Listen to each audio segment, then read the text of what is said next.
Good morning. First of all, I guess I want to congratulate all of you for getting up at 8 a.m. on a Sunday morning in Las Vegas when most people are just going to bed. I know it was a little tough for me getting up this morning, so I'm going to try to keep this fast-paced. I definitely would love this to be conversational. If you have questions, please ask as they come up, as you think about them. I don't want to drone on for the next 60 or 75 minutes. I would like this to be interactive, and so don't hesitate to ask questions. If you feel like I'm full of crap, don't hesitate to call me out. If you have a question about something I've said or clarification, I'll give a little bit of background about myself so you can kind of understand my perspective. What's actually kind of interesting, someone here is in the room that knows me all the way back from when I started in this whole scheme. I was an IT guy. I'd never done healthcare. And then in 2000, and I think it was 2001 or early 2002, I got involved in an IT initiative at Center Health in California. And the director of the hospital that I specifically began working with, I ended up working with all of the hospitals over the course of several years, was Tim, who's here in the room. He was the director. He probably wanted to kill me more than once. Because if you remember, those early days of PACS implementations were not enjoyable for most of us. Certainly not the radiologists and certainly not the people who were involved in trying to make the modalities work and the systems work and the workflow work. That's when I got introduced to healthcare. I had not been in healthcare previously, and I thought that healthcare couldn't be that much different from the other industries I had been involved in, and boy was I shocked. It was a completely different environment. I spent the next several years deploying PACS across all of the different center sites in California, and then I went to work for GE Healthcare as a product manager for their imaging products, Centricity. They just acquired a company called IDX, and so we were working on developing an integrated risk-driven workflow. I spent a bunch of time at Intermountain Healthcare in their developmental department. They had a co-development agreement with GE. Did that for several years, and then in 2009 I decided that I'd had enough of that. I went back into consulting, and I worked for a company for a number of years, working with hospitals around the United States of all different shapes and sizes. So clients all the way from large IDNs, big hospital networks, to community hospitals, to county hospitals, to radiology groups, and working specifically in deploying technology in a way that optimizes what we're trying to do, which is deliver better patient care and better outcomes and quality outcomes. About 2 years ago, a group of us launched our own firm. One of my business partners, Barbara, is in the back. We are basically a radiology professional services firm that does everything from technology deployments to policy and compliance issues around women's health, mammography, and QSA, to enterprise imaging is where we're spending a lot of our time these days. The days of imaging being a radiology concern is changed, and now there's images being generated throughout the hospital, which we're going to talk a little bit about today, and how we manage that in an effectual way.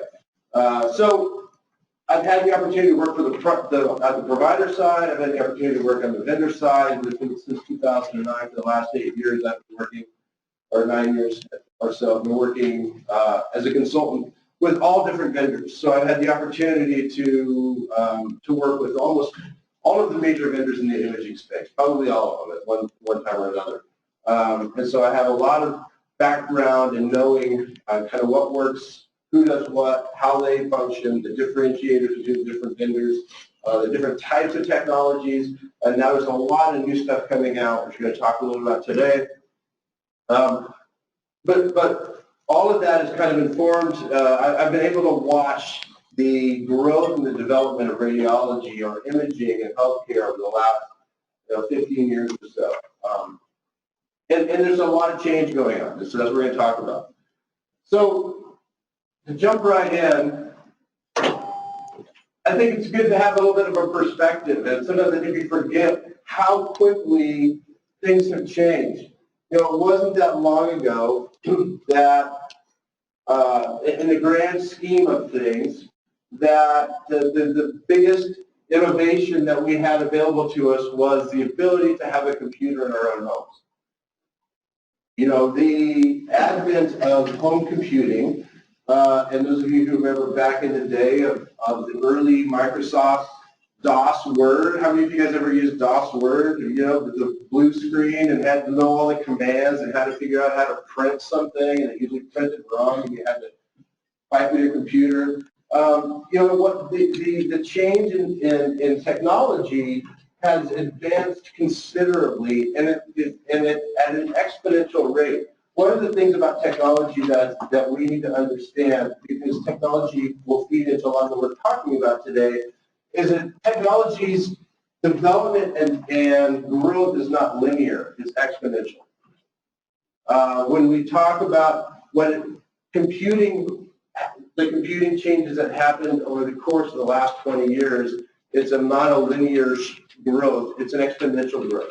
It's continuing to be exponential. We're going to talk about where that fits into imaging, because there's a lot of talk now, there's a lot of technology being introduced into the market around things like artificial intelligence, specifically in the radiology space.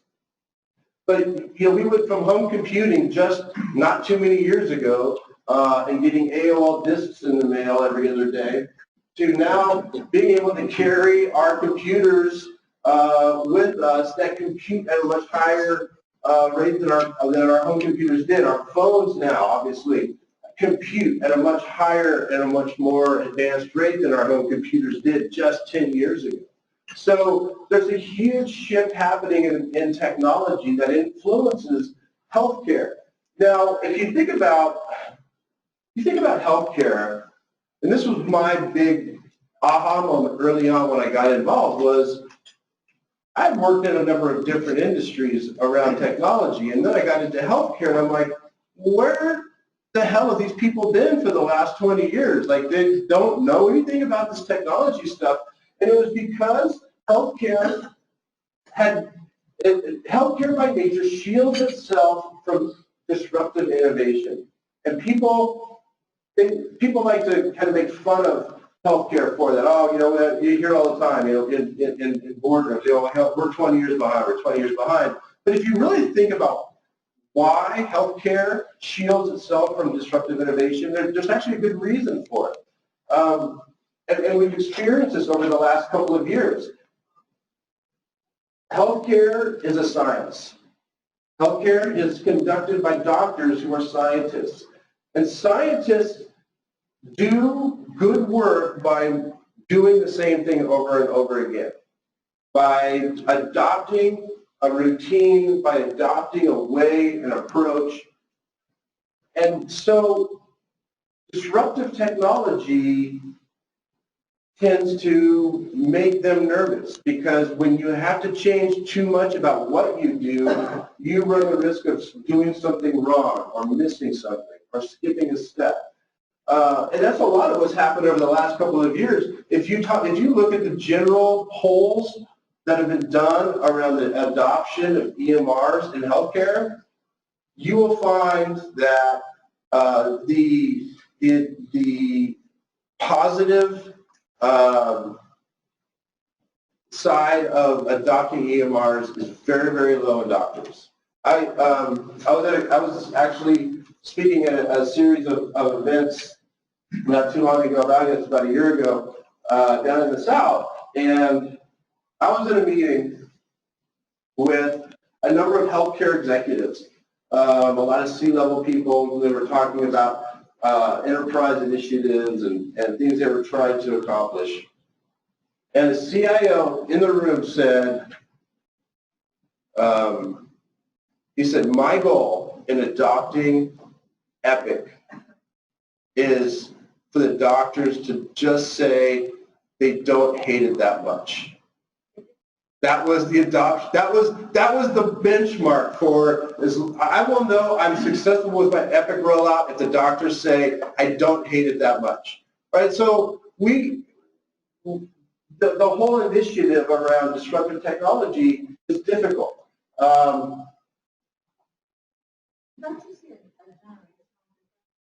Oh, absolutely.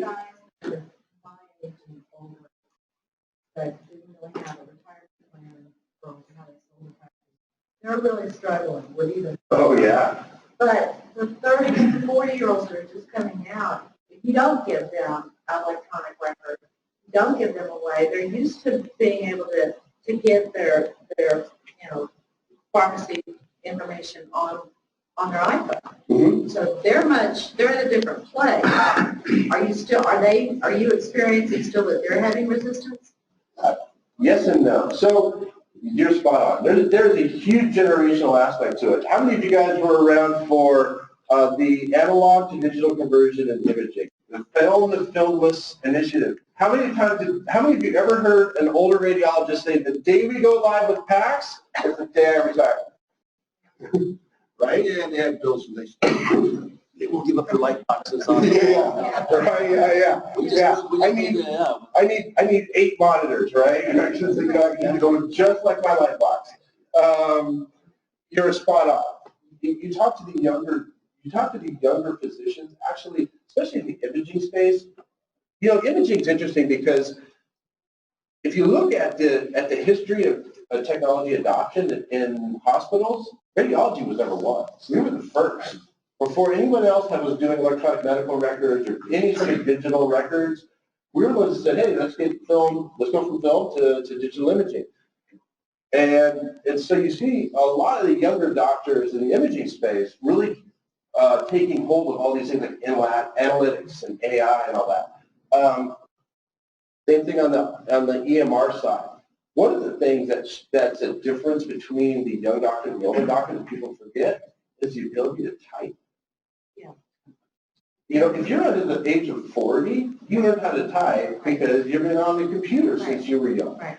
A lot of people, older generation, they're like, I don't even want to learn how to do this now. I'm too old to learn this.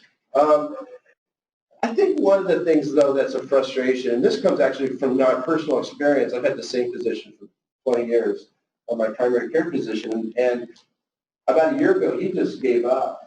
And now one of his PAs is scribing in the room. And the reason I was talking to him just recently, and he said, when I meet with my patients, I want to look them in the eye, I want to have an interaction with them, and I feel like I'm sitting at the computer at the bedside, typing the whole time. I'm not giving them the experience that they want, which we're going to talk about. That's a shift. But yeah, I think the younger generation is more amenable to EHR, but I still think there's a lot of frustration around how much data entry physicians have to do. How much typing they have to do. I think that's a good point, right? Because on a personal level, I feel like there's a disconnect there. Because they're sitting there looking at their screen asking me questions, and you're like, yeah, you could at least look at me. Yeah, exactly. I believe it. Yeah. Sure. There's actually a reason behind that, because I had to fight with some of our IS guys when I worked for Kaiser Permanente, and I built 5 brand new buildings back in Maryland, DC, and Virginia. For them, put it on the wall, mount it on the wall, look at it. I said, that's not what my doctors want. You need to put it over here. It's got to have a longer arm, so when my doctor's sitting there typing, he's looking at the patient. Mm-hmm. They don't understand patient care. They don't understand that at the other end of that wire, there's a medical device with a real live patient on it. Right. They don't understand that. And it's very frustrating sometimes. Another thing that happened is the migration from the manufacturers' networks to, oh, we're going to put it on the hospital's backbone. Well, guess what? Now you got a penetration problem, because now something comes in from the outside, you're on that network. That old network, and I got about 20 of them, they were very well protected with WannaCry. Nothing was getting on them, but everything else was very vulnerable. Right.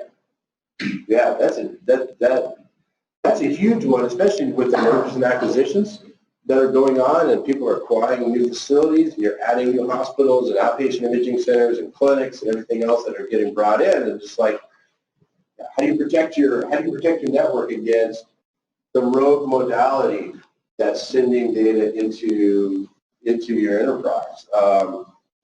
Yeah, for sure. So if you look at where imaging changed, PACS made a huge change. It was the law. I think it was one of the laws of. It fell victim to the law of unintended consequences. The early PACS implementations I did, we would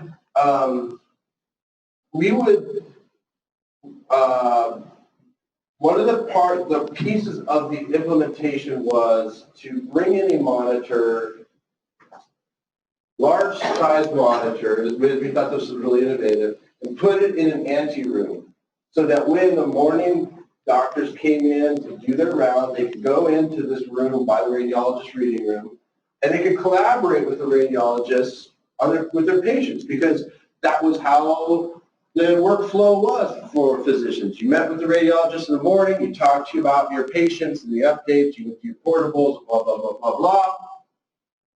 And so we thought, well, now we have digital, we can do this, we'll create this kind of this ante room where you can come in. Well, one thing that PACS did, any radiologists in the room, by the way? Okay. One of the things PACS did, I talk to radiologists about this all the time, I don't mind saying this. Radiologists screwed themselves when they got PACS. Because what they did is they realized they could read a ton more than they could with film, which means they could make a ton more money. The only inhibitor for them to be reading at a high rate was those crazy, annoying doctors coming in and bothering them during the day. So what did everyone do? Everyone built these vaults, right? And the radiologists created these reading environments where no one could come in and talk to them. They kept the light low for their eyes and their ergonomics. And what happened is they removed themselves from the care continuum as consultants to the physicians and the specialists that they're there to serve. And so over the course of a number of years, radiologists became commoditized.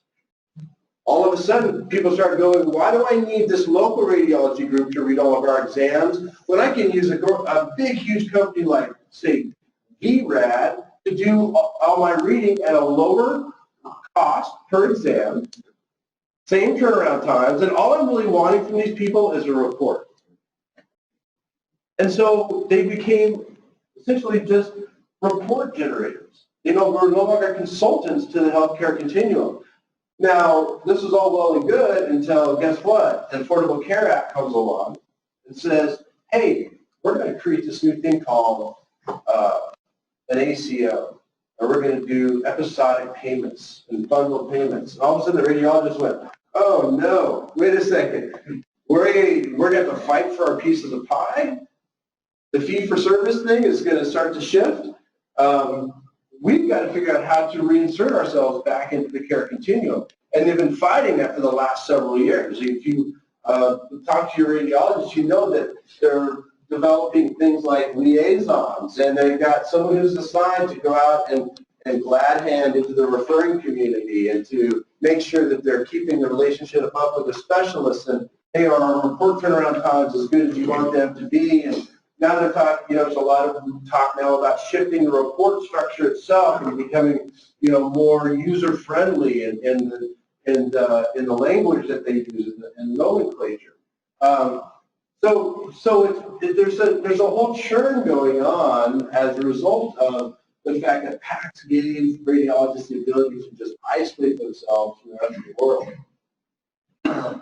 So to go back to when I first got involved in radiology, and again for me that was in the early 2000s, but it goes back further than that.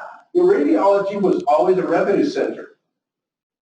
I remember the first couple times I went to RSNA. How many of you guys have ever been to RSNA, the big radiology show? The first couple times I went to RSNA, my jaw was on the floor.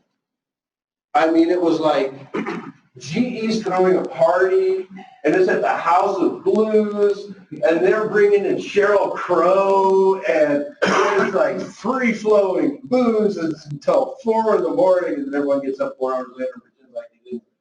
Time went on and drags themselves around the exhibit floor.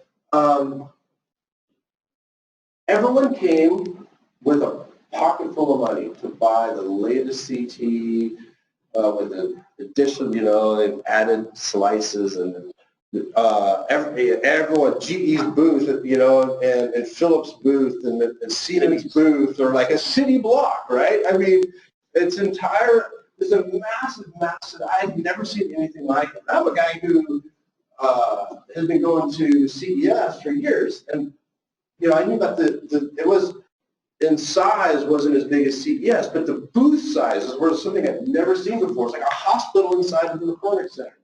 And everyone had money in their pocket.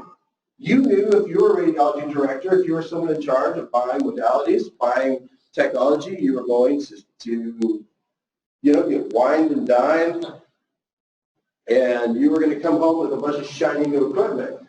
There were high margins in radiology because of the fee-for-service and because of the way that radiology provided its services. There was a lot of money being made, and the hospital saw the radiology department as a revenue center.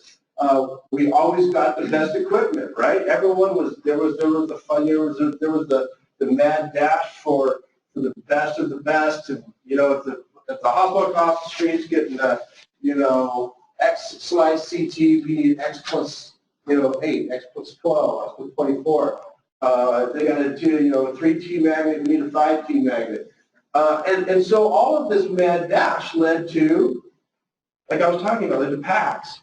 The PACS was really, again, the first true innovative introduction into the hospital environment around workflow and around how we were managing the data that we were capturing. Film to filmless PACS deployments, put radiology at the forefront of imaging. Now, there's an interesting study that's been done by Gartner Group, and they came up with what they call the Gartner hype cycle. And I know this is very, very hard to read, so I'll tell you what it is. And it follows with almost any new technology introduction. I can't even read this.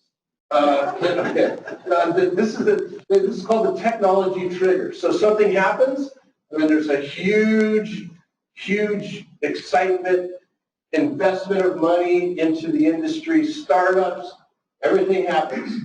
And so you have the peak of inflated expectations. So right up here. Now, if you go back to say 2002, 3, 4, 2005, we were kind of right up here, right? You had a lot of PACS vendors selling. They had finally caught up to what the systems needed to do. And that's when you started to see really good, like, hanging protocols for radiologists. You started to see really good workflows. And then you have what's called the trough of disillusionment. So you adopt all this technology thinking it's going to be the panacea, it's going to save your life, it's going to make your world just a wonderful place, and then you realize it doesn't meet up with what you expected it to be. Well, part of that, I'm going to use it 2 different ways. One was EHR. Okay, they didn't have a standard for that, but the government says you're going to come out with a standard, and everybody's saying what's going to be the standard. DICOM was the same way. Yeah. You had Siemens over here, GE over there, a few people in the middle, but this end couldn't talk to that end. Yeah, the standard, right? So it's the standard. Yeah, right. So it took a while because everybody got up there, and then they realized, wait a second, once everything's not talking, I can't get my Siemens machines on this kind of PACS. Everything else works, but my Siemens doesn't, or everything works, but my Philips doesn't. So it took a while for it to come down, for them to sort of figure out what they needed to do so they could make everybody work. Right. And that happened with the EHR. That happened, with and by the way, it's still a problem, Chris. It's still a problem with, just even with DICOM. I mean, you remember the early days, so, you know, a patient would bring a CD from the other hospital and you'd load it and go, you can't see the images. Yeah, and there's still problems. I work with hospitals all the time on data normalization projects because, again, in the mergers and acquisition world we're in now, you know, you've got a hospital system that's bought 5 new hospitals or a group of hospitals and outpatient imaging centers, and they all come with their own PACS system. And it's like, you know, so now we have these things called VNAs that are supposed to capture all your data in the back end so you can archive it in one location. But guess what? Then you launch a viewer, the viewer won't show certain images or it shows them in a weird way or it hangs them wrong. And so a lot of hospitals now. Device that has a little Indian on it, that's the only way it's sent. Right, exactly. They have to have something that doesn't. And so that's where we spend a lot of our time now is working with peripheral technologies because you can't replace your PACS anymore, right? I mean, the cost of a system replacement, especially if it's a large, you know, multi-hospital environment, you're talking millions of dollars, and everyone's burned out because they just got done doing their EHR implementation. So the idea of doing another massive implementation, I mean, there are some hospitals that are doing that, but you know, a lot of them are trying to figure out how do we keep what we've got, but add some other sort of technology so that wherever those images are acquired, and then, you know, I mean, within radiology, we have a problem. We start getting into like the ortho packs and some of these other smaller specialty packs, their DICOM is screwed up. And so you have to figure out a way to, if you're going to ingest it into a single platform like a VNA, what sort of normalization do you have to do, like taking a little Indian and manipulating that so that you can view it on any device? The other part of the PACS right now, and I'm running into this, we have a VNA. And what they're trying to do is more that, like, okay, we've got this platform for radiology. Now we're going to bring optical on here. Now we're going to bring the pictures from the OR on here. So you can't call PACS radiology anymore. Not at all. No, you're absolutely right. Everyone is taking pictures now in the hospital. You've got, I mean, wound care. People are taking pictures on their smartphones. Dermatologists is another group. I mean, right. They got tons of different types of cameras. They're not DICOM. It's JPEG.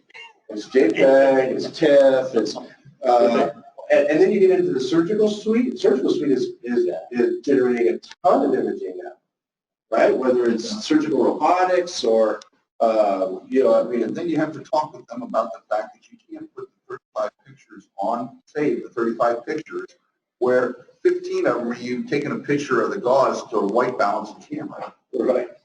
You know, you need to have a station to sort out, yes, I want to save these are diagnostic, these are clinical, the rest of them aren't, this is all I need to save. Because they don't understand it costs like $2 for every patient, and then it costs you, you know, so much per gigabyte or terabyte to save it, and you're going to keep it forever.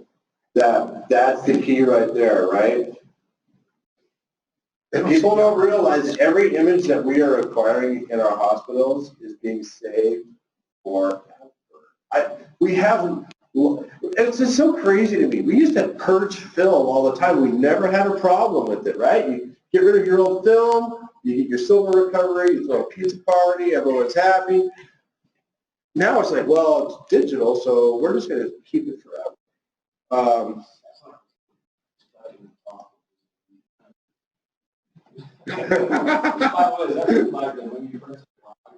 Yeah, that's right. Yeah, the clips of insanity. Well, ideally, after you get out of the trough of disillusionment, they call it the slope of enlightenment and the plateau of productivity. I would say here is where we are with, very specific, here's where we are with radiology PACS. And only that. Okay, cardiology is somewhere down over here.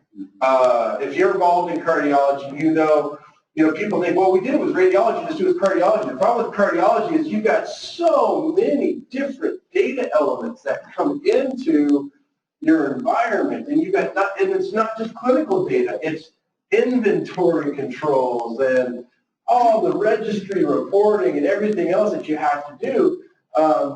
Cardiology is really, really tough. We work in that space quite a bit, and it's, the imaging part is one thing. But even the imaging is getting crazier because there's all kinds of new devices that are generating images, and some of them are DICOM, and some of them aren't. It is huge. Yeah, absolutely. See, I would different that the real problem with the cardiology PACS is cardiologists. I used to think it was radiologists could be difficult to work with. Oh no, not even. So yeah, one of the other problem is a lot of the cardiology equipment is built on Linux, and all of everything else, PACSs are all on Microsoft. Mm-hmm. So I'm having a problem where you try sending a run, Microsoft server says, how many more films do you got? Linux doesn't have that built into it, so it terminates it. It terminates the association, right? And then you get, you don't have a full flow. So now you have to do a workaround by sending it to a workstation, and then send it from the workstation, which is Microsoft over. Yeah. It's just. Yeah. Yeah. Standard, what happened to standard? Standard. DICOM, come on. So cardiologists are interesting because the difference between radiologists and cardiologists is cardiologists are referring patients into the hospital, so they get to play that card all day long with executives. Radiologists don't. I had one of the funny stories about a cardiologist. This is a typical cardiologist to me. We were doing an assessment in a hospital, and we were watching the workflow. This cardiologist had about 4 different workstations that he would go to look at different, whatever data elements he wanted to see. And we were talking to him about it. We're like, how great would it be if we could get all this consolidated onto a single workstation? And his response was, I don't want that. That's how I get my exercise. I like to go to 4 different workstations. I don't know how to do that. All right.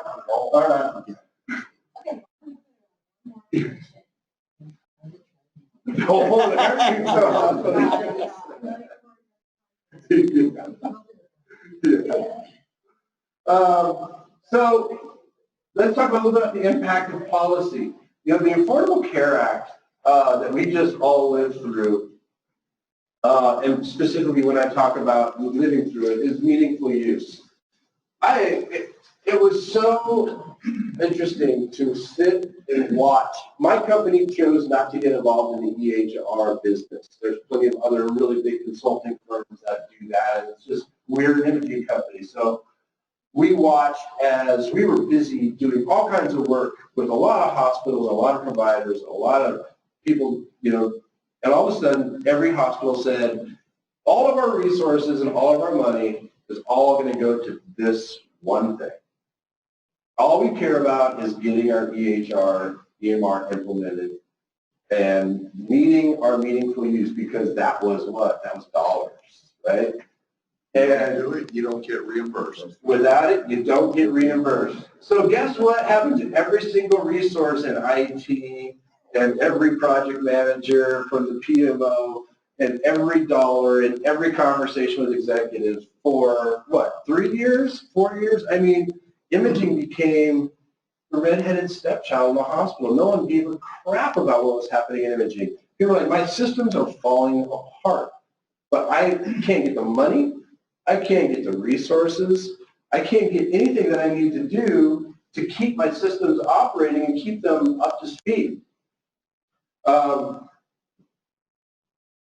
with that came affordable care organizations, accountable care organizations, which a lot of hospitals signed up for and then quickly unsigned up for. But the bundled payment model. Now we're starting to see that actually the model works. I don't know if you've noticed or read, but there's some of the ACOs are actually finding themselves to be and achieving some very good revenue numbers. Because the problem they were having was no one had the information to pull it off. Right. And it took them that learning curve to figure out what they didn't have. Now we're kind of coming out of it when folks are sort of backing off of it. It is kind of, we're at the wrong place that we didn't give it long enough. We Well, we didn't have the tools. we didn't have the tools to do it. Healthcare as a science is really terrible at gathering data analytics and using those to help us make evidence-based decisions. You do it on the clinical side, on the business side, people fly by the seat of their pants all the time. It's crazy. I would argue that we deluded ourselves in thinking that Well, we have it in some places, but, yeah. but, you know, absolutely, that's what we're all struggling with, is we don't have the information in a way that we need. Yeah, and so we'll talk a little bit about that if we get to it. I want to make sure I respect everyone's time, but analytics is an interesting one because we always said if I can get the information, that would be great. If I could just get answers to my questions. Problem is, most organizations now are able to get the information, but they're not structured in such a way that they can act on it. No one's empowered to actually do anything about it. It's like, I just realized that I'm way underutilized in, some part of my service line. But I have a hiring freeze. So what do I do about that? That's a huge challenge. So it's not just getting the data, it's shifting your organizational structure so that the people who are can make decisions around that data. So yeah, as I talked about the redirected funding with the EHRs, the Affordable Care Act, all the money went to the EHRs, and then we've been dealing with all of these ongoing reduced, reimbursements, and the margins went down. Then we introduced MACRA, which I've heard recently may go at least be postponed, but having to focus on quality and measure our quality so that we can show improvement. The challenge, they are locking down the way that we deliver care and we get reimbursed for it more and more and more. The MIPS, the merit-based incentive payment system, which I'm sorry that for some reason the projector doesn't show these things well, but these are some of the policy things that we're dealing with from the business side that are shifting the way that we manage imaging. The rules that came in around self-referral, now we're having to measure clinical decision support and measure that carefully, the bundled payments, and then the imaging utilization trends. If you look at over the last several years, imaging utilization has actually gone down for a lot of different reasons. And so that plays a role in how we deliver imaging to our patients. Now, the other thing that's happened is that we've had to simplify and we have to continue to automate in healthcare and in imaging specifically. One of the big changes that we're seeing, and you probably are too, is this shifting mindset of the patient. Patients are becoming consumers. They are no longer just going to their doctor and doing whatever their doctor tells them to do and going where the doctor tells them to go. And part of this is because we have a whole world of technology at our fingertips in other ways. Some of the things that are shifting the way we do things into it, right? TurboTax. You can do your taxes in like 15 minutes now. If you don't have a complicated, portfolio, and you can do it on your phone. The dreaded tax season is like, wow, I got my taxes done in about 15 minutes on the way home from work, and I was stuck in traffic. I argue that you're CPA. Well, I'm self-employed, so mine is not quite like that. My wife and I both traveled extensively, and about a year ago, we were going back and forth to a couple different sites on a weekly basis, and my wife introduced me to this thing called Blue Apron. How many of you guys have heard of Blue Apron? So this thing is like amazing. You basically order food and it shows up at your house fresh in these these cold sealed bags with the right amount of proportions of every single ingredient you need to make a super killer meal. So all of a sudden it's like all that work that I had to go shopping and then trying to figure out what to cook for dinner was like, I just pulled it out of the bag and it's like, oh, guess what we're having tonight? We're having chicken with fingerling potatoes and that's all there and it's all ready to go. The greatest people of all time is Amazon Prime. Once I signed up for Amazon Prime, that changed my life and not in a good way. I found, to this day, actually just this last week. Found things you didn't know you needed. Exactly right. That's exactly right. I wonder if there's such a thing as this. Holy crap, there is. One-click ordering. Where I live now, I got 2-hour delivery. I actually ordered something the other day, and by the time I got home from work, it was on my front porch. I'm like, it's the greatest thing ever. But my wife says it's the worst thing ever. Turn that thing off. But Whole Foods now. So and now it's Whole Foods. part of your problem is sort of like going to Sam's Club online. It's like, do I really need this? toilet paper? Right. Yeah. And I get it delivered to my home. Oh, it's awful. Yeah, I get on conference calls that are really boring. So you're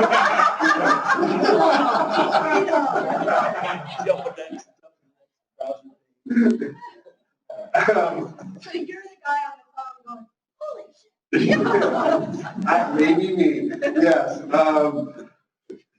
But what's it doing is conditioning us to think differently, right? I mean, we're scrambling to reduce wait times. It used to be just a given. You go to your doctor, and he may see you in 10 minutes, or he may not see you for an hour and a half, and you're just going to have to sit there and wait. We're being conditioned not to accept that anymore, right? My doctor actually now posts how far behind he is when you walk in the waiting room, and if you want to reschedule, you can. So literally right there at the check-in desk, he's like, I'm running 15 minutes behind today. If you need to reschedule, reschedule. How long will it be before you can order? Well, I'm going to get to that. People are already doing that. We get calls. Yeah. The quick, you can order equipment. Yeah, they can. Yeah. Absolutely. Yeah. Think about that for a second. If my doctor, My dentist ordered a flat panel detector, the intraoral one. there's handheld ultrasound probes that plug into your iPhone now that are available on Amazon. Actually, I was here last month for the Consumer Electronics Show. How many of you guys know about our buddy Hims every year? I do. Hey, I know you. See you back there. Hims is going to be it's every other year. It's in Las Vegas. It's going to be here in a couple of weeks. It's at the Venetian big exhibit hall at the Venetian. I was here last month at the Consumer Electronics Show. That same exhibit hall that is filled with EHR stuff and everything for Hims was filled with healthcare technology at CES this year. That same exhibit hall was full of healthcare technology, direct to consumer. We've got to be prepared for that. There is one vendor that I met, and they're actually going to be at Hims too. I went to their booth. They have a kit that they sell now. And this kit is about this big. It's got about 5 devices on it, and it's all designed for telemedicine.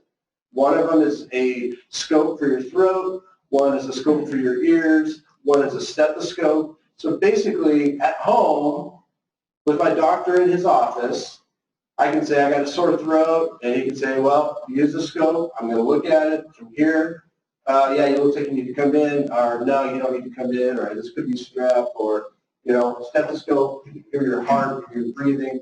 I mean, that's coming. That's coming very, very soon. We've got to be prepared for it. And imaging, we already have, we already have ubiquity in imaging.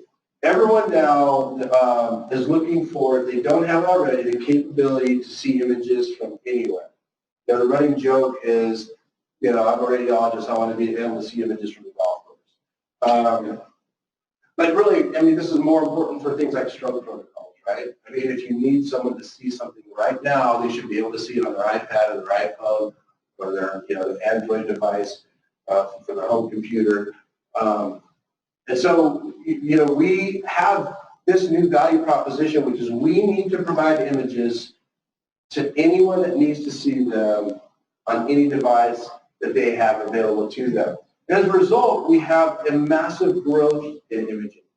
We have a ton, like I said earlier, we have a ton of of departments and specialties that are creating images now.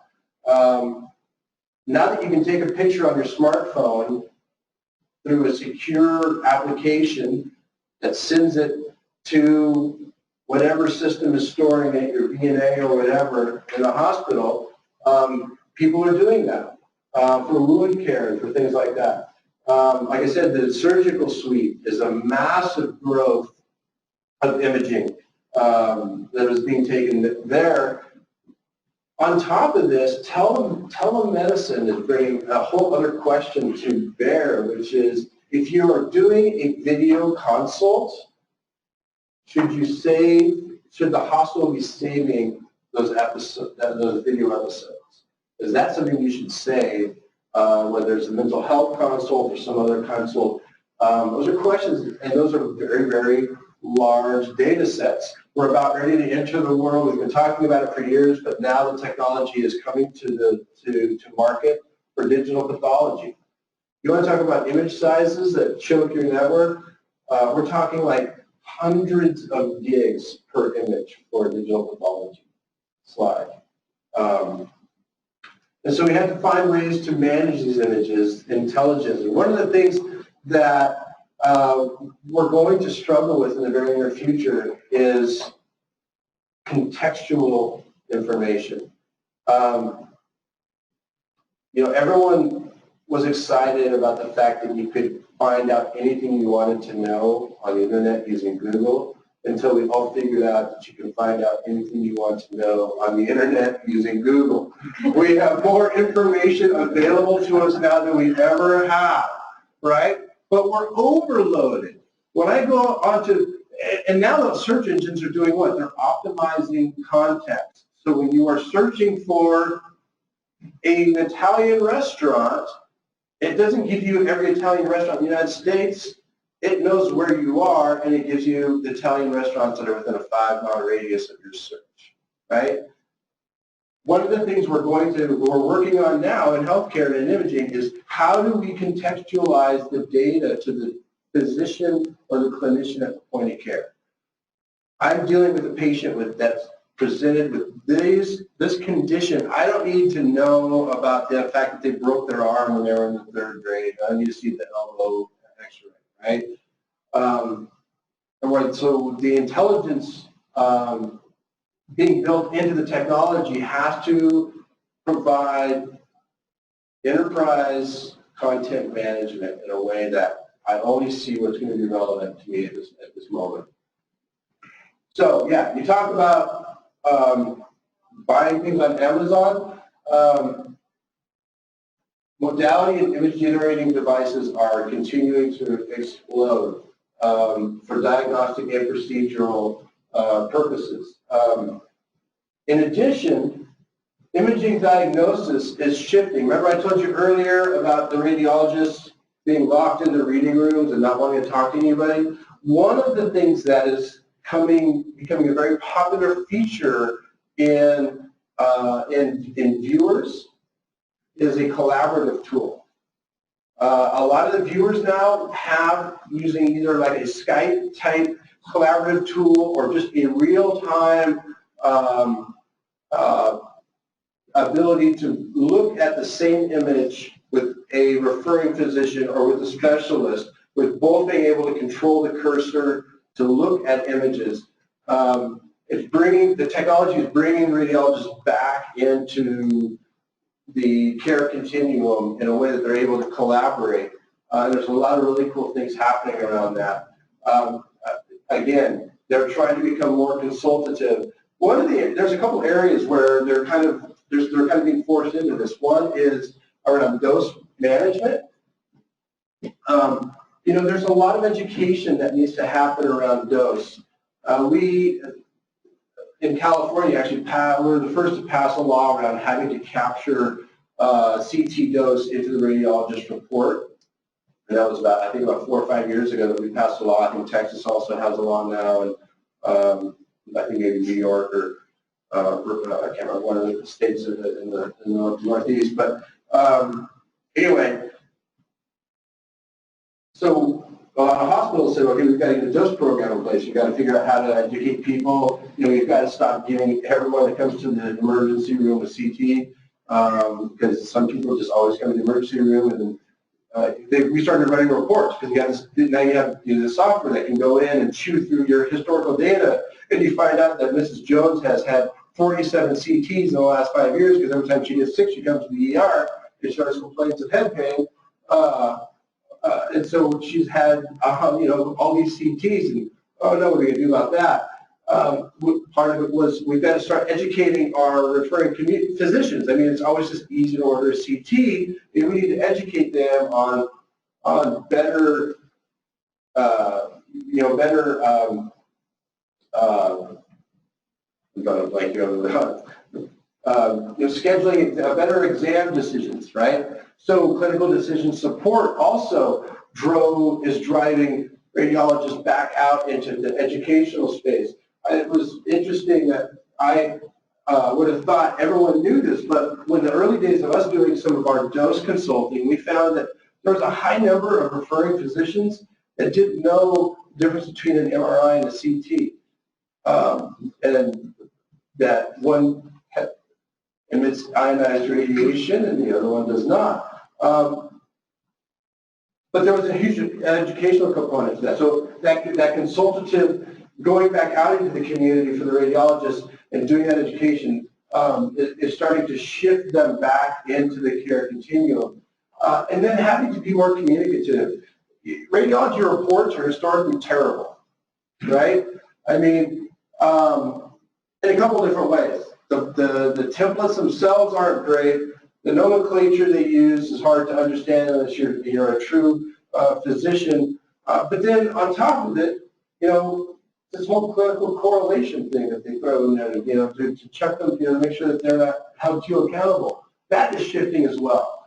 You're seeing a lot more of an effort to create accessible reports. In other words, use the nomenclature, but also explain in layman's terms to some level so that a patient can read their report and understand what the radiologist's findings are or were.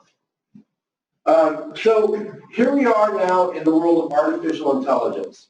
And this is one of the biggest waves of change I've seen come into this space, into any market in a long time, because it's one of those things that everyone is on board with. If you talk to any of the luminary radiologists, any of the luminary hospitals, everyone is looking at AI as something that will not be it's not an if, it's a when, and it's a how.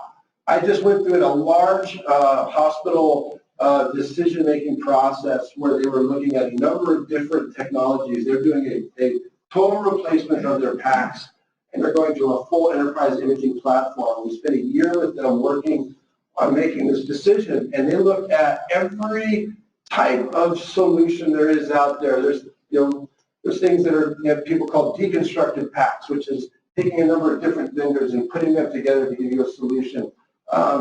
There's the single best of breed, where you pick a vendor that's got a lot of technology and you just use one vendor. And they looked at all of them. They looked at all the different types of solutions. We spent hours and hours at the different trade shows for a year, whether it was HIMSS or RSNA or SIM, AHRA, and just going through the exhibit halls and looking at all the different technology, and then we went through this whole process of analyzing, the different vendors and vetting them top to bottom on their technology and how they're architected and how they're designed and how they're supported. And at the end of the day, after a year of doing this, the critical decision criteria they identified was the ability to adopt AI into their workflow. It trumped every other piece of the process that we have been involved in for a year. They decided, if we're going to do this, we need a solution that's going to give us access to AI. Now, AI is an interesting thing. It's a work in progress. How many of you guys have like a Google Home or Alexa or one of those? So I just got Google Home for Christmas. It sucks. I don't know what to tell you guys. I mean, every question I ask it, she says, I don't know how to help you with that. So it's a waste of money for me, or you that are asking me really hard questions. But we have a long way to go. But what is happening is there is a massive explosion of small startup companies that are taking on one piece. There's a company that's just addressing, like for instance, it's a further slide down, just taking on lung nodules, one screen. Right? There's another company that's taking on aortic stenosis. There's another company that's, and they're all kind of focusing on one thing. And what they're doing is they're feeding the algorithm all of this historical data, and the goal is for us to be able to, off of the modality, send this into either a cloud-based service or some peripheral system that's attached to our PACS, and immediately does it not only identify that this is a potential stroke victim, it's doing other things that radiologists aren't good at, which is incidental findings, right? It's able to pick up on other things. This is going to be a huge shift in the radiology space. Some radiologists are freaking out because they're going to be they think they're going to be out of a job in 5 years. It's sort of like CAD. In other words, years ago, when Logic came out with their CAD program, it was able to detect the finer minutia of a density, which you couldn't necessarily pick up with your eye. I mean, we looked at it all the same, but when it circled it, then you could it brought your eye over to it, right? And you could tell that, and it was an option. Go back to the 4700 EKG machine. I don't know if you know what, many of these probably are. First thing off, it was nurse proof. Second was that it gave you an interpretation right there at the site. Now, it didn't mean it was the right interpretation, but it gave you an interpretation.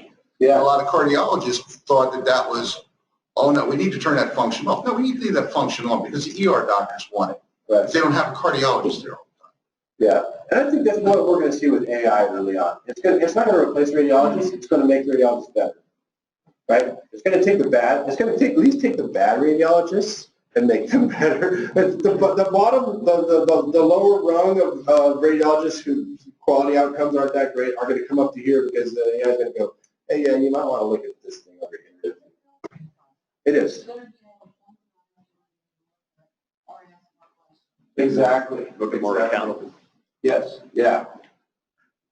So we talked a little bit about patient-driven care, and this is where we're seeing there's a ton of new innovation. I was just looking through the HIMSS list of vendors that are being HIMSS. Like I said, I just got back from CES. And direct-to-consumer marketing. Patients, first of all, they want access to their information. I was just talking to actually a vendor that's in the exhibit hall here yesterday, a company called Pocket Health. And they're an image sharing solution. But we had this whole conversation around patients and when they get their information. A lot of our clients were like, okay, we're going to provide the images and the reports to our patients through our patient portal, but we delay them 48 hours, or we delay them 72 hours. You talk to patients, and patients are like, I'm a big boy. Okay, if I got cancer, I don't need to go to my doctor to have him tell me that. Actually, I want to find out by reading my report, oh, crap, I have cancer, so that when I go to my doctor, I've got my list of questions and I'm ready to start talking about treatment. That's driving more and more and more hospitals to look at how they provide information to their patients. Just recently in my own house, my wife, who is a former mammographer, she still has her license, but she doesn't practice as a tech, but she went in for her annual mammography screen. Now, she was a mammographer for years. She knows how the process works. About 3 or 4 days after her screening, she didn't get a letter in the mail saying everything's honky-dory. So when she immediately did, she starts to go into, I know why they hold letters. I got something wrong. And she started stressing out, as anyone would. She went online a couple days later into the portal. Her images are there, her reports are there, but you can't open, you don't want to know. She's like, oh, it's like right before Christmas, like 2 days before Christmas. She's like, you know what? They're not going to call me after the holidays because they don't want to stress me out of the holidays. So we spent all of Christmas and the New Year's, and they're like, I know how this works. I know why I didn't get a letter. I know why I can't open my report. Well, it turns out it was a technology problem on the hospital side. They were having some issues with the way the reports were being stored into their system. But that's to say, patients now are expecting to get their information in real time. They want the information, and they want to be able to not just access it, but move it. Portability. I don't want to have to go get a CD ever again in the rest of my life. If I can't get a CD at Blockbuster, I don't want to have to get a CD from my hospital. So that portability is a huge, huge shift. Right now, we don't have a business model in the United States that supports that. Hospitals don't like to share their information with the patients they gather from their patients. But I think what's going to happen with the consumerization of healthcare is that people are saying, I paid you to generate that data, then it belongs to me. That's my information, not yours to hold hostage. Yeah. So I wanted to, I gave a talk yesterday on the rise of consumerism, and it actually was for payers, hospitals, employers, patients, everybody. And the main point was because of the high deductible plans, they're shopping it out. So exactly right. So if they're shopping it out for the cheapest option, where do you see this kind of technology hitting the cheap freestanding centers that offer a CT for $250, but they're just doing the bare bones type thing? So compared to hospitals that are investing actually, there's other into places out there that will do a whole head to toe for about $1,000 and diagnose you with anything and everything and tell you, give you a, no, in DC, we had that. I mean, Yeah, but it's a question of the accuracy. Yeah. Because the consumer doesn't have the ability to judge if they really got a decent study or not. And So you're going to have a challenge with. I've got an answer to that. I've got what I think is going to be the future, and that is, so this, you're exactly right. So 5 years ago, the most important network we all cared about was our provider network, right? Now it's our payer network. Our payer network. I'm self-employed. I'm on the California exchange. I pay a ton in premiums, and I still pay a ton in co-pays, right? I mean, it's like, you're getting me both ways now. So if my doctor says I need to go get a CT or an MRI, I'm going to shop to find out who's got the shortest wait times, who's got the lowest co-pays. Guess what? I think the next, and this is to answer your question, Tim, I think the next technology is going to take hold is the Yelp of healthcare. I'm going to be a patient. I'm going to go, okay, I need to go get a CT. I'm going to pull up my Yelp healthcare app, and I'm going to find out who's got the shortest wait times within a 5-mile radius with the lowest co-pays and the highest quality outcomes. But I actually think that one additional I'm in your same boat in that. Okay. So everything you just said is times 10 for me. Because I have fewer providers, I have fewer networks, and fewer options. So if I've got time and I can shop, I'm going to go to California and get that CT. So it will, in fact, break down some of the state barriers. Yeah. If my network will handle it. And that's another problem. The insurance network here and those plans will only pay for what, now there's plans out there that will only pay, if you do anything out of network, it's 100%. Right. So if the network is in another state, you're going to see interstate traffic. I think as soon as we can break down the interstate boundaries on payer restrictions, you're going to see a ton of that. And that's more a function of the insurance companies that are licensed and well for those in the state. Right, right. Because Kaiser's not here. Yeah, but back east, they're in Maryland, DC, and Virginia. And it doesn't matter which one you go to, you can be in Maryland and go have a CT done in Virginia because you might be working there. It's closer for you to be able. So they do it back there. Well, that's because of the geography. Yeah. Cash pay. You can do that. Because there's imaging centers that got, like you said, you can do a search and they'll cash pay, get a report. Or else you do cash pay. You give a $5,000 deductible, your job, you can come in, Yeah. and you can get to them half the price, and then you Yep. pay your deductible. Well, the other thing too, you talk about the imaging centers. I mean, if you have true portability, whether the new, like if you get the new Apple device or the new Apple app, the app they're going to have where you're going to be able to query your data out of the EHR. Right now they don't have imaging as part of that, but it won't be long. But you go to an imaging center like that, you get the results. But if you take that study back to your doctor or to your local radiology group that supports your doctor and have them do an overview, right? So that's going to happen, and that's inevitable. We're not going backwards. So yeah, so that's The only problem with that is when they take that back to them, they're not going to say you need to have stuff. well, Or they'll charge The you. hospital has much better lobbyists than outpatient.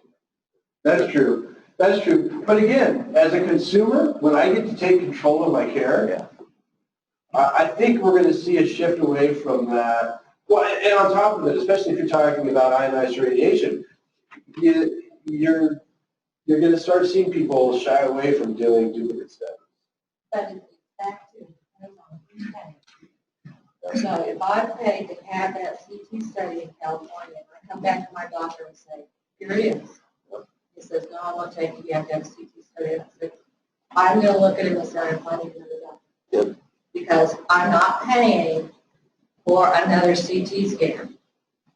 So it's back to the payment to do it. So there will be these arguments. That's the next layer of arguments, and the physicians are going to have a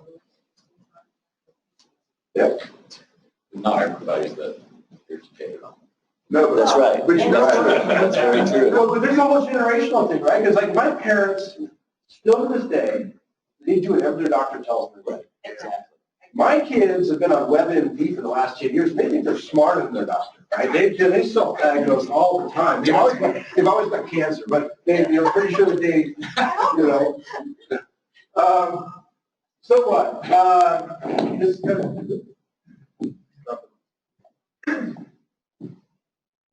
is kind of the punchline. So what does this mean for us as professionals? We have to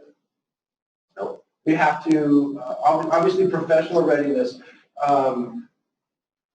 The way we've been practicing, the way we've been doing our business is shifting. We've got to shift in our approaches, which means we've got to stay up on what's happening. The technology innovation cycle for what's going to happen over the next, I would say 5 years, is going to be more rapid and more disruptive than the last 20 years. And the last 20 years is pretty rapid and disruptive.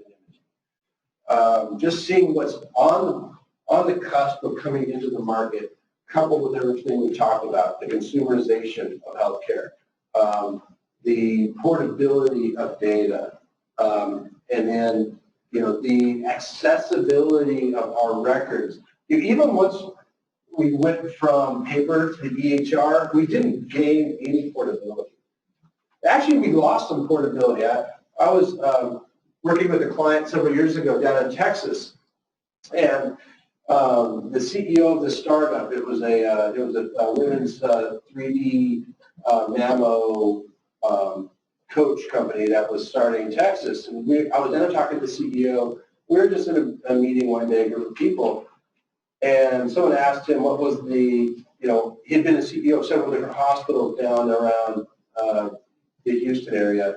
They said, what was the hardest thing you ever did as a CEO?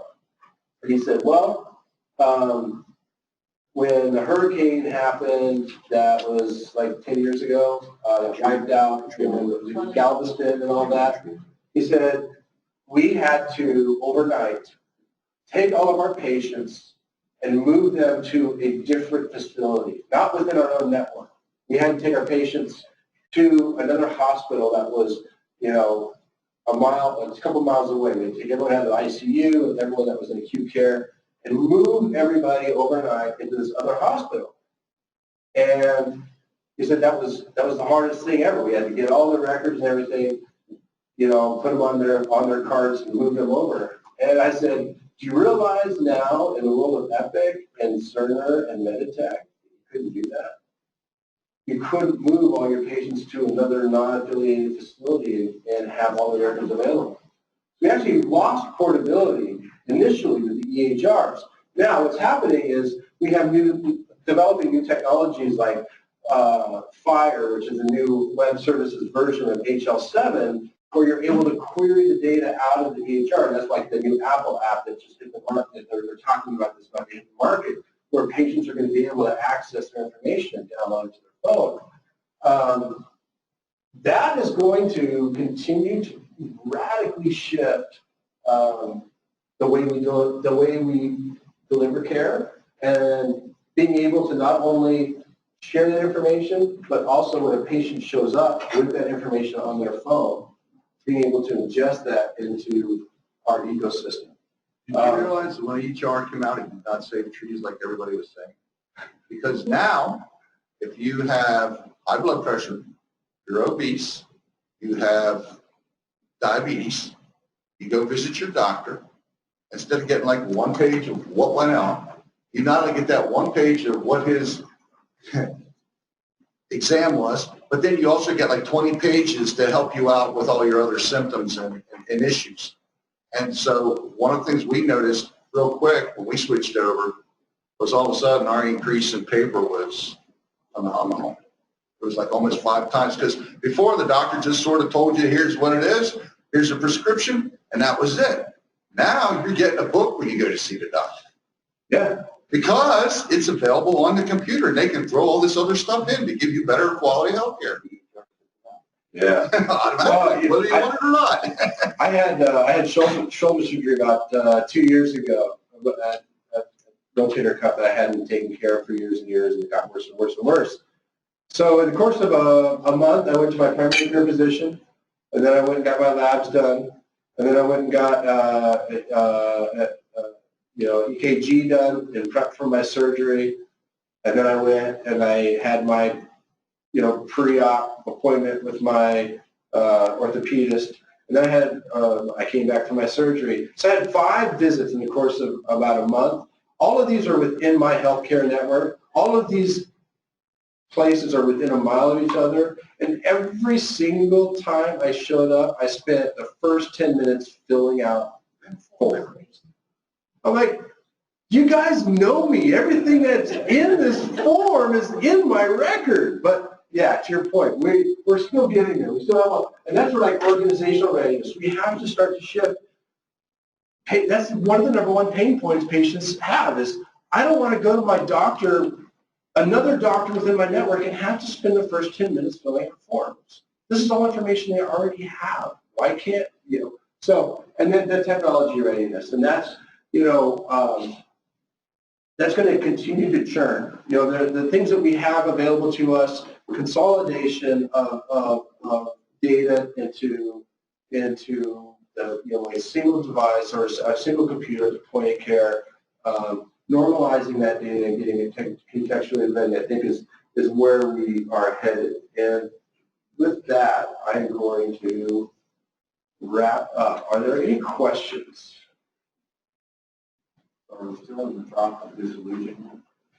I would say we are, in some cases, we're that far. I would say in a lot of cases, we're not even there yet. Like the hype cycle, I think like with the AI stuff, we're on the upswing right now. I mean, you can't open a healthcare online journal any day of the week without it being led with this on AI stuff. I think AI is going to serve a purpose. It's not going to be the panacea that everyone sees it being. Unfortunately for me, I have a soapbox I won't get on now, but I think we're focusing AI on all the wrong things. I mean, AI is going to be easy. It's going to be great for radiology, but think about the things AI can be doing for us around patient matching. Well, that's one of the biggest frustrations and struggles we have is duplicate records or getting, a patient that's transient within a community across maybe several different healthcare systems and matching that patient when they come in. Is this Joe Smith, this Joe Smith? There's ways we can use AI and leverage it to solve some of these more important problems, but it's not sexy. Everyone wants to tell the revenue stream. That's why it's so good at shopping. Yeah, exactly. Well, but exactly. the other piece of it is for what we need to do in healthcare, back to defining what our mission is and what we need to do, which is our job is to deliver care. And what's happening with all of what we can do with all of this is conflicting interests. So our insurers, our healthcare delivery system, our healthcare policy in this country is they're going to pay for less, and we're going to pay for more. So what that means is if you're healthy enough to shop, you'll shop. The sicker you are, you're not. Mm-hmm. And we're getting away from our primary interest is delivering efficient healthcare to a large community, taking care of the needs. That is kind of like where we were at the beginning with tax. We're going to think it's going to do something, then we're going to find out all these other disconnection problems that we're going to work our way through. And we're going to do that to ourselves because we're not clear on our mission. Right. Which is to deliver health care. Not, and you're right, where we're set, with the conflict is payment. If you follow the money, that's in conflict with this mission of delivering health care. Yep.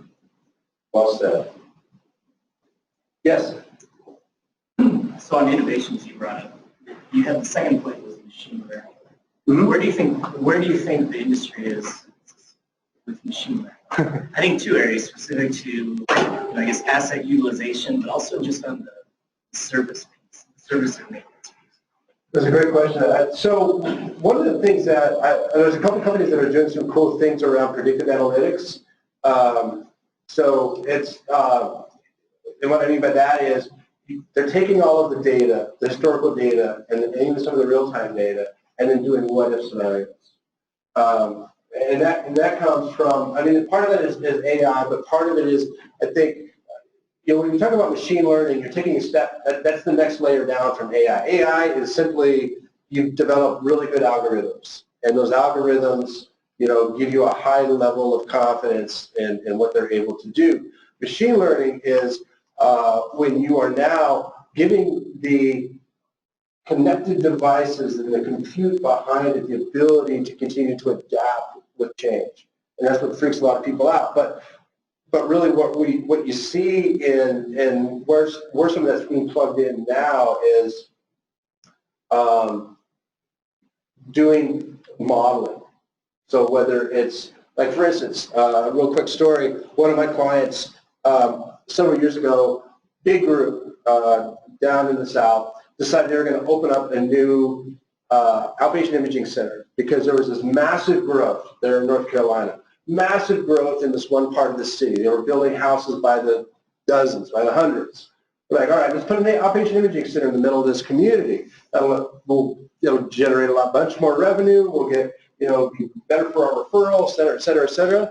They opened it. They spent a ton of money on putting in the CT and MRI and women's health and everything else in its outpatient imaging center. A year later, it was a ghost town because they didn't realize that all those people who live in that community commute down into the city, and all their health care is done down around where they work. And so they ended up closing it and redeploying those assets to other sites. Now they have a technology in place. They're doing the data model. So they're taking everything from their population data they get to their referral patterns to commute patterns, and they're plugging this all in now and saying, actually, if we add a CT at this already existing location, we can see up to an 8 to 10% growth in our volumes and our revenue. So that's kind of, and that's based on this technology they have on the back end that's matching all this data and some of that machine learning that's on the back end. That's the early adoption I see of it. It'll be interesting to see, where it catches on the most. But I think there's a ton of opportunity there. So Jeff, with AI, one of the things I've thought about for a long time on how it would help radiologists, and we all know radiologists are actually one of the least informed physicians in regards to the care of that patient, because either the ordering physician they don't always tell you exactly what they're thinking, and you can get what you can get from texts that are interviewing the patient, but that's about it. So with AI, I'm hoping that ultimately the intelligence of, for example, if the patient has a CT of the chest, that there's a search of the medical record to find out if, for example, of the chest, if a patient's ever had a history of valley fever, for example, which is known to cause granulomas in your lungs, which could be mistaken as a lung nodule or lung cancer. Mm-hmm. So, but that's pertinent information to know if you're having a CT of your chest. Being able to search out things that are real procedure specific, that tap into the EMR and bring that information over to the radiologist would be invaluable. Problem is somebody has to write that, and it has to be specific to that procedure, what the system actually goes out and searches for. I think there are already some PACS systems are already integrating in the back end. So like if you're in a study and then you right click on what you think is a nodule, it actually will pop out the AI stuff that they have on the back end to say, consider this, and this. So that's definitely, that's definitely already early technology out there. But I think you're spot on. It's going to be mining. It's going to be mining EMR, and it's going to be also mining its own back-end dictionaries and data libraries, so that right there at the point of care, at the image, they're able to pull that in. Yeah, for sure. So we're looking at two different technologies. We're looking at inbox, we're looking at cloud, and both of them are sort of like doing a Ouija board type thing on the network. I mean that's the easiest one, because they're not necessarily integrated into the machine, but they're looking to see where the traffic patterns are. Right, and they're looking for anomalies, right? Or just routines. Yeah. Oh, I see this, and this pattern here is identical to the 600 Alaris pumps that you have. On the imaging side, it looks at, okay, I'm sending to the PACS server. You can also set up so it counts how many times it sends the study to the PACS. So you can start grabbing some of that data without ever having to do a whole lot, just by counting. Okay, what is my usage? When does it turn on? When does it turn off? Because it's on the network, it's off the network. And so you can grab a lot of this. That's what we're looking to gain, so that we can calculate in to our replacement, sort of like how much something gets used, how much it doesn't get used. Because I've got some devices, I can never find them on the network except for once a month when they're doing that procedure. And spend, $500,000. Yeah. Right. How often do they use that Da Vinci robot? Yeah. All right. Well, I think we're at the bottom of the hour, so thank you guys for coming this morning. Have a great rest of your conference, and